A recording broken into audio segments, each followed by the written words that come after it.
ஓம்காரி சரணம். கல்யாணம் ஆகி 1 வருஷம் 2 வருஷம் ஆகுது, புத்திரபாக்கியம் தள்ளி போயிட்டே இருக்குது.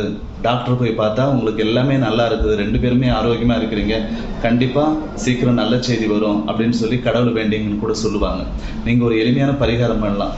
பசுமாடு, அதுவும் நாட்டு பசுமாடு, அதுவும் கருப்பு பசுமாடு, அதுவும் முழுகாமல் இருக்கிற பசுமாட்டுக்கு அவத்திக்கீரை, பச்சரிசியில் வெல்லம் கலந்து வாழைப்பழம் போட்டு நல்லா பிசைஞ்சு அது ஒரு 3 உருண்டை உங்கள் கையால் கொடுங்க. அந்த பசுவோடைய நாக்கு உங்கள் உள்ளங்கை ரேகையில் பட்டு அதை சாப்பிட்ற மாதிரி இருந்துச்சுன்னா ரொம்ப விசேஷம்.